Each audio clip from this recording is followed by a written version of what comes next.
Olá, meu nome é Tayane, eu sou nutricionista. Eu tô aqui no canto superior direito da tela.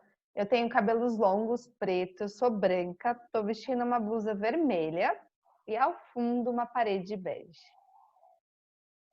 Eu sou a Jaqueline, professora de educação física. Eu sou branca, cabelo castanho, eu tô com uma blusa vermelha listrada. No fundo, eu tenho uma parede branca com escritas em preto e no vídeo eu tô embaixo no centro. Hoje a gente tem uma convidada, que é a Ana. Eu sou Ana Paula, sou terapeuta ocupacional. Eu sou japonesa, uso óculos, tenho cabelo comprido, tô com uma blusa rosa, um casaco azul e ao fundo tem uma parede verde. E aí a gente trouxe aqui a Ana, né, para explicar um pouco para a gente qual é o papel da terapeuta ocupacional dentro da reabilitação. Então conta para a gente, Ana, o que vocês fazem exatamente, assim, explica um pouco mais.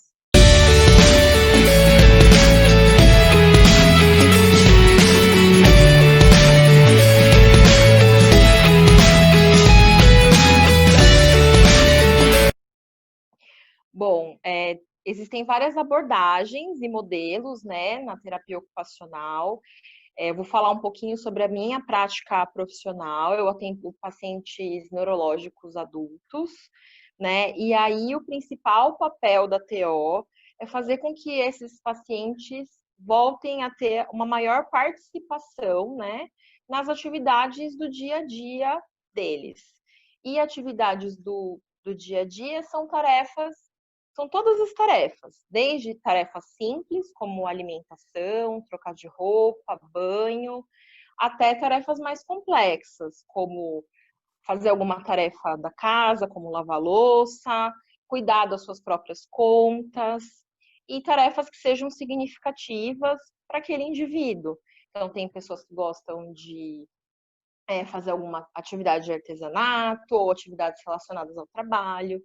Então, o papel do terapeuta ocupacional é fazer com que esse indivíduo volte a ser mais participativo dentro dessa rotina. Pensando nisso que você trouxe das atividades do dia a dia, Ana, vocês fazem adaptação tanto da atividade quanto do material usado para elas, não é isso? Isso. Então, dentro dessas tarefas, o terapeuta ocupacional vai analisar a atividade, os componentes dessa atividade e sugerir algumas adaptações. A adaptação pode ser, por exemplo, um talher engrossado para facilitar a apreensão daquele talher, como pode ser uma adaptação para o ambiente, usar um antiderrapante para o prato não escorregar, usar uma barra de apoio na hora de tomar banho, enfim, adaptações tem muitas, para muitas atividades. Eu acho que fica um pouco mais fácil para o pessoal entender mais ou menos como que é esse tipo de adaptação, se a gente trouxer algumas populações específicas, assim, do que você trouxe, que você atende, Uhum. né? Pensando num paciente neurológico, assim, num lesado medular alto, um tetra, que tipo de adaptação é mais comum para o tetra, assim, que você faz hoje em dia, né? Bom, o tetra, ele tem alteração da função manual. Então, ele não consegue segurar o talher, não consegue segurar o aparelho de fazer a barba, uma escova de cabelo. Então, boa parte das adaptações são para ajudar a substituir essa apreensão. São adaptações que ficam presas na mão para ajudar a substituir esse movimento que eles não têm. E aí, para todas essas tarefas. Então, para comer, então um garfo, uma colher adaptada, um barbeador elétrico, que já fica mais fácil, já é mais largo, mas às vezes a gente precisa fazer alguma adaptação para que ele consiga fazer uma apreensão desse aparelho de fazer barba, uma escova de cabelo, escova de dente, e uma adaptação para escrita, para uso do computador, então às vezes alguma ponteira, né, para facilitar usar o computador, o celular. Acho que talvez essas adaptações sejam as mais comuns, assim. E aí tem também as adaptações que vão de acordo com a função que ele exercia, às vezes, no trabalho, ou alguma coisa que ele gostaria de aprender. Então, um pincel adaptado, porque ele quer tentar pintar Enfim, aí vai de acordo com a demanda do paciente. Pensando em outra população, né, sem ser o lesado medular, a gente pode pensar, por exemplo, uma pessoa pós-AVC. E aí, quais outros tipos de adaptações, assim, que normalmente se usa? Claro que a gente sabe que cada caso é um caso, né, mas... Uhum. Nos pacientes pós-AVC, eu acho que inicialmente a gente tenta fazer o treino dessas tarefas, porque muitas vezes tem uma questão ali cognitiva, perceptual, sensorial, que interfere no desempenho daquela atividade. Mas percebendo que ele realmente precisa de uma adaptação, daí existem adaptações para ajudar nas tarefas da cozinha, então facas adaptadas, uma tábua de cortar os alimentos adaptada, para descascar os alimentos de forma adaptada.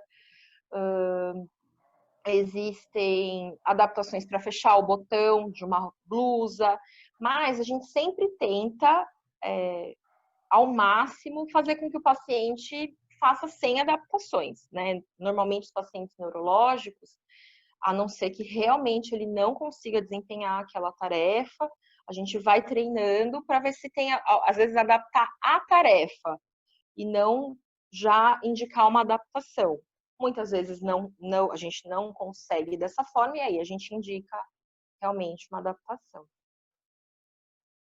Pensando em adaptação, Ana, muitas vezes a gente pode ir numa loja, né? E lá tem umas 300 adaptações. Mas qual é a melhor forma, né? Seria interessante o paciente, a família ir lá na loja, se arriscar e comprar? Ou não? É melhor a gente pensar em outro processo, em outro caminho para se fazer isso? Assim. Eu acredito que o ideal é sempre ter o acompanhamento de um profissional da saúde, de um terapeuta ocupacional.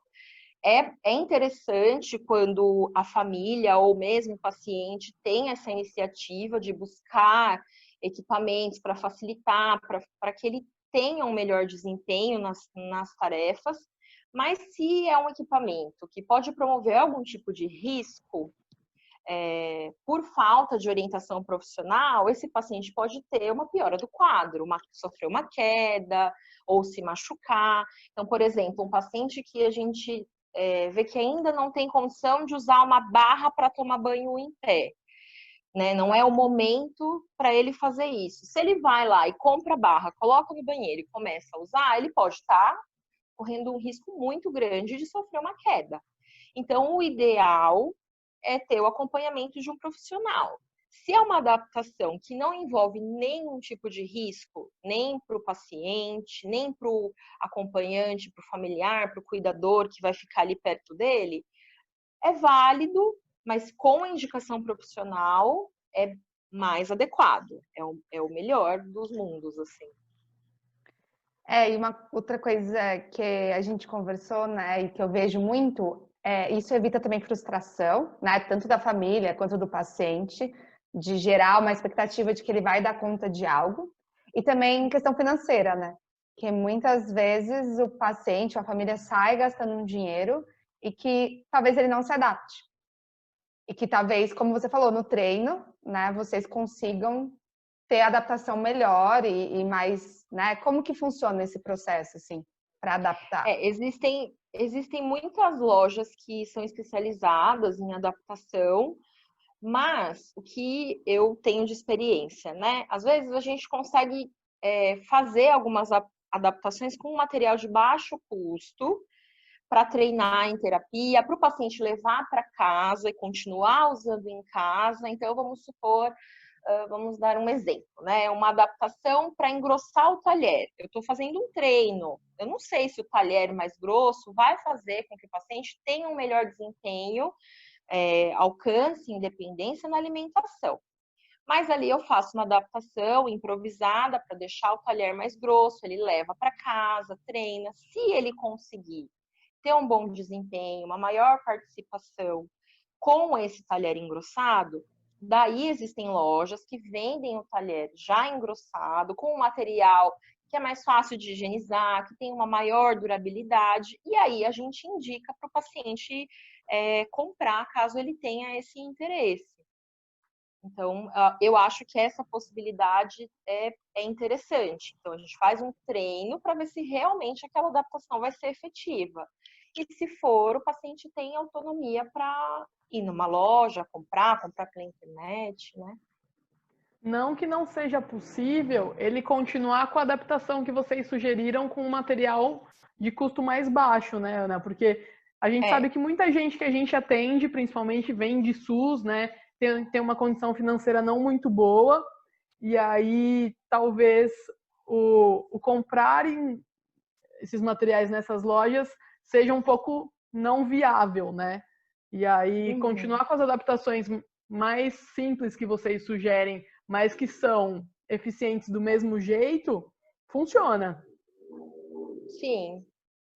Aí é uma característica daquele material. Então, às vezes, até o terapeuta pode tentar, mesmo que com material de baixo custo, buscar algum outro tipo de material para que tenha uma maior durabilidade, por exemplo.